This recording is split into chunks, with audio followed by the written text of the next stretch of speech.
this is Sean Williams. And this is Kevin Moore. And welcome to Fashion Decipher. This episode will be speaking about black dandies. Kevin and I had a chance to visit the Brooklyn Museum where we sat through a forum of several people talking about what black dandyism is, what it represents, and about the style in general.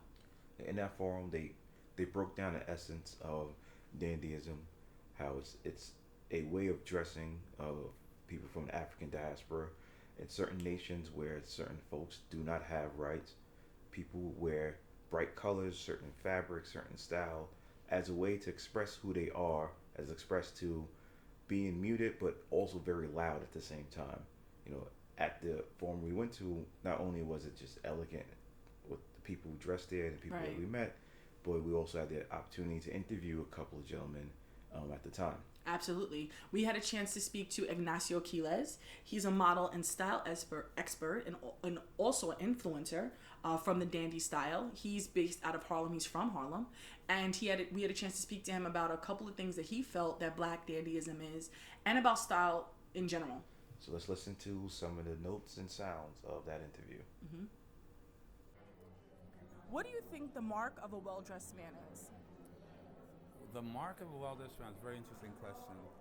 Depends on what you're looking for, but in the classic sense, it'd be a well-tailored suit, a good haircut, and a nice pair of shoes or well-heeled shoes. I call it the Holy Trinity. Fashion, which is a good tailor, a good cobbler, and a good barber or a good groomer. So those things put together create a well-dressed man. Right, like a complete package. Yeah, like a complete package, and it doesn't really matter what he's wearing or she's wearing in that sense, if you're going to be gender neutral. Right. But it's just the way in which you carry yourself. Right. You know, when you get a new shirt and how you feel. And if we can embody that all the time, that's a well-dressed person, whether they're wearing jeans or not. Right, you're absolutely right. And how did you develop your own personal style? It was a long journey. This is a long, long journey. I'm a big fan of old movies. Growing up in Harlem and seeing Harlem and going to churches and stuff, seeing my uncles and cousins dress up a little bit more perfume and cologne that I wanted to wear. I didn't wear that. I had a very sensitive nose even then. But watching them dress and looking out the window and seeing the cats in the Stacey Adams and seeing the cats in the beautiful suits and getting our tailor-made clothes, which we didn't know was bespoke. But all of these elements, growing up and seeing that and making hundreds and hundreds of mistakes and having good friends that were instrumental to me, and then also doing my research, like reading. Reading is fundamental, as they say, but it is so true. Reading and learning about the different aspects of fashion and what it embodies.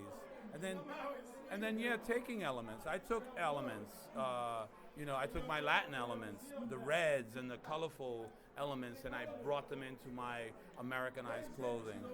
So I took or appropriated or used, because this style is resistance, then I'm going to add little elements that are just going to be just a little different than the norm. Yeah, I may be wearing the suit, but I'm going to just add tweak it a little bit. Right.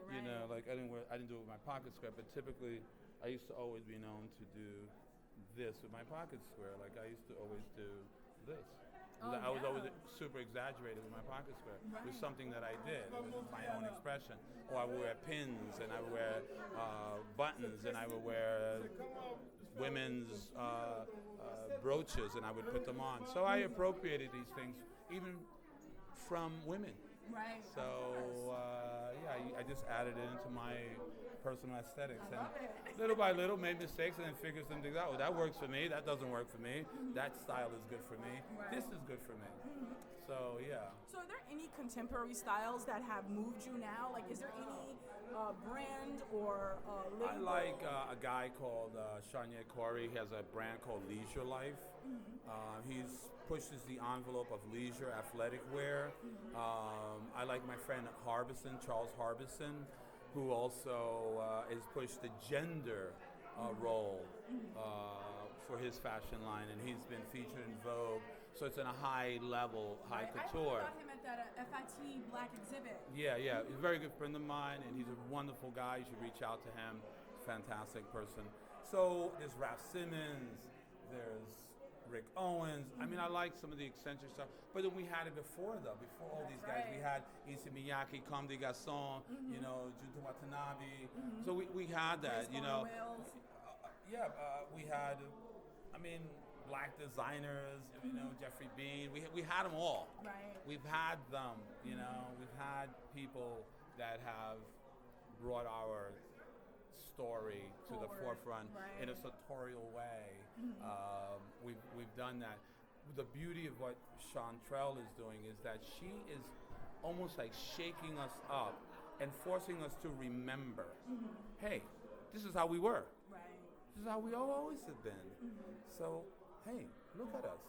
Our men, our women, our children, our people, look at us. This is how we've always been. This is nothing new. And I keep saying, new to them, but we need to. Oh, it's okay. It's good to be reminded. It's that reminder. That's what memories are good for, because you get reminded. Hey, get reminded that this is a good thing. Get reminded that we used to dress like this. We don't have to be told that we were kings or we call ourselves kings. It's evident in our style. When I grew up in Harlem and I saw the guys on Sundays dressed up, looking suave. Right. No, you're absolutely correct. And they were like, and I knew that these guys worked at night, and they worked at night, and during the daytime they would dress. And people say, that guy doesn't work. No, because we had to take the jobs that were given to us, and most of those jobs were at night. So I knew about this story way before. People say, they're just hanging on the street. Bunch of hoodlums. But not. Yeah, we're not. Absolutely not. No, we're not. So I watched them, and I watched the pride that they have when they wore clothing. I watched the pride of the 60s and 70s as a kid in the Civil Rights March, and people wore beautiful clothing, and the pride and the power that it gave them.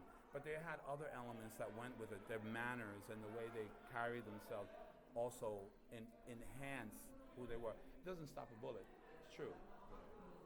But it makes a person think twice before going about it.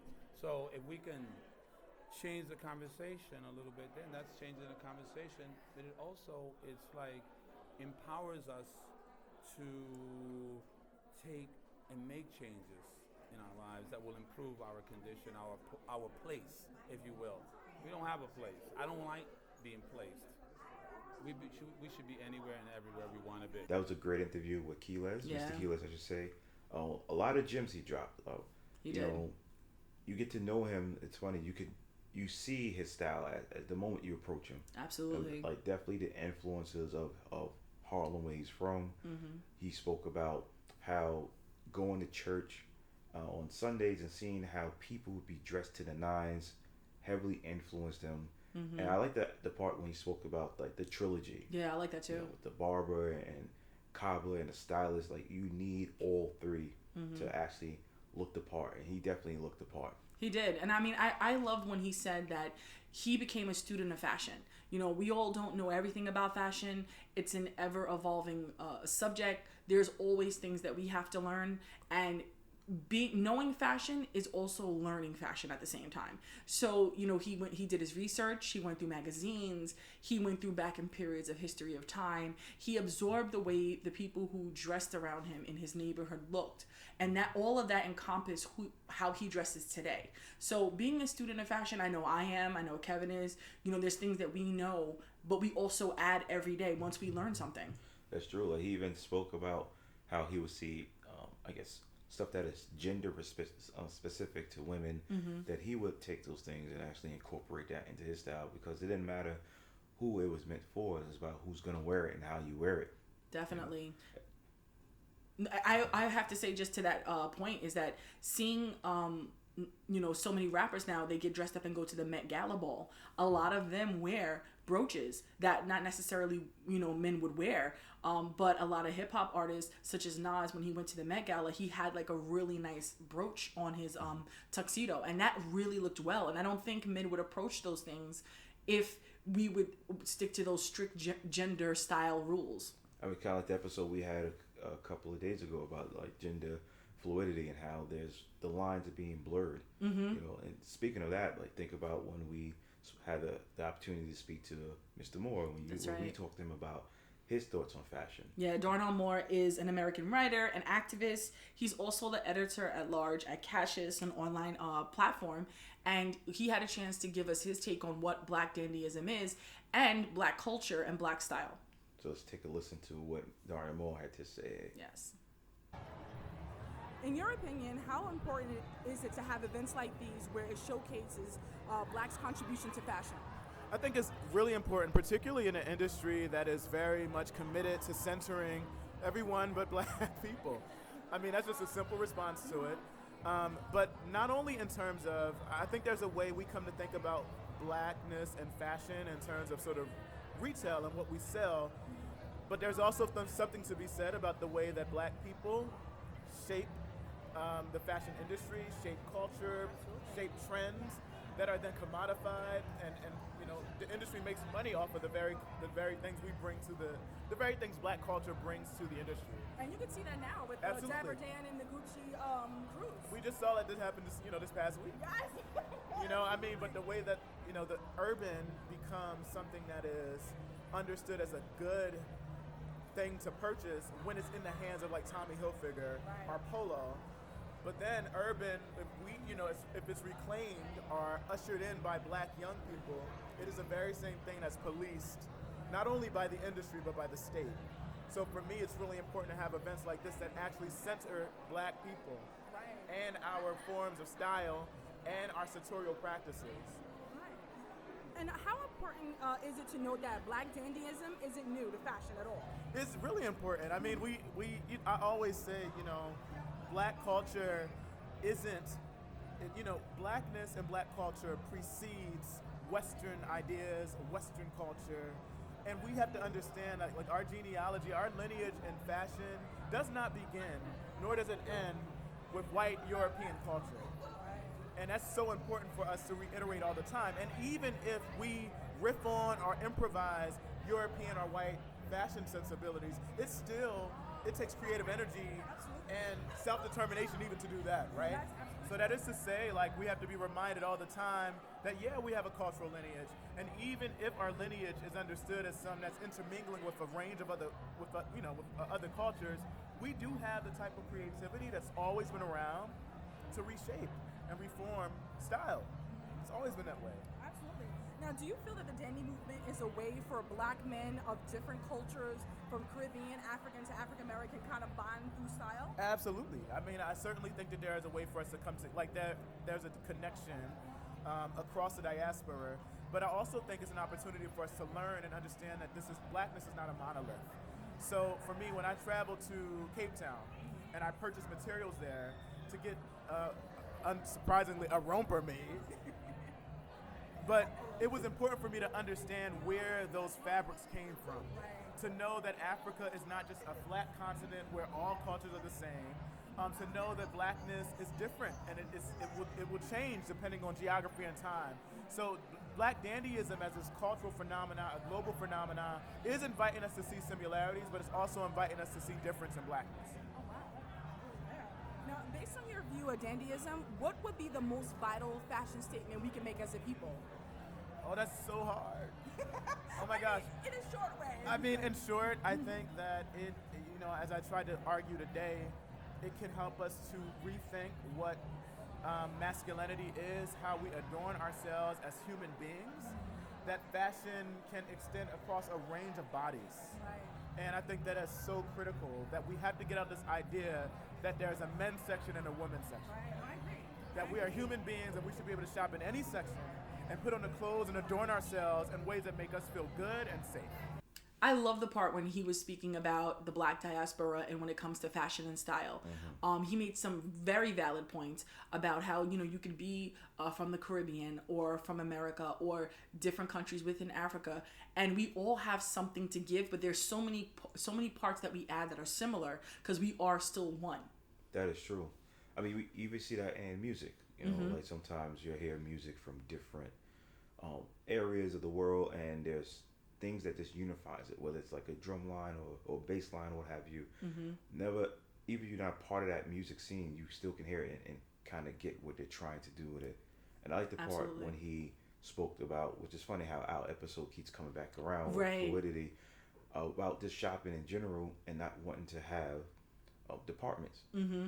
Like not a women's section, not a men's section. It should just be clothes, and you go and pick what you feel suits you and what you Mm-hmm. want to wear. Right. And I think that, I mean, we said this early with Ignacio, and I think that helps when it comes to maybe scarves. And no one says we're telling anyone to, from the male gender, to just go buy everything that's female. But, don't cross out a scarf, or you could use as a pocket square if it's in the women's department, or a brooch, like I said earlier. Crossing those things out can limit your style. And your closet can be very restrictive when it comes to actually evolving what your look is. 100%. I mean, I think definitely kudos to the museum and Absolutely. this forum and this book. And I think it's just the tip of the iceberg. We're starting to see more and more people get attracted to the style of dress. Mm-hmm. I think it's important that people just know that the style of dress even exists and how important it is. Beyond just the aesthetics, it's also a deeper meaning behind dandyism and what it stands for. And I think, just like Kevin said, I definitely think people should go out and purchase Chantel P. Lewis's book. It's called Dandelion. And they said that night that they're hoping that Brooklyn Museum will invite her back and actually make it an exhibit from the photos that are within the books. They're beautiful, they're colorful, and it's just, if you're a book collector in fashion or art, it's definitely one to add, to your collection. Definitely. So from Fashion Decipher, I'm Kevin Moore. I'm Sean Williams. And thank you for listening. Bye.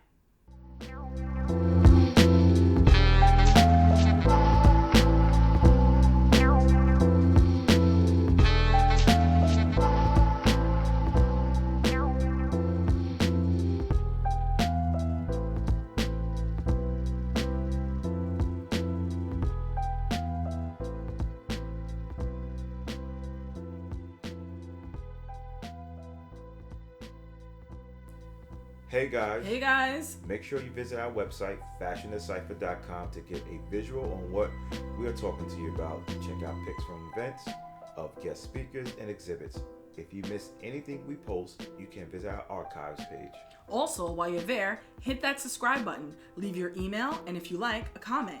Tell us what you think or what you would want to hear on an upcoming episode.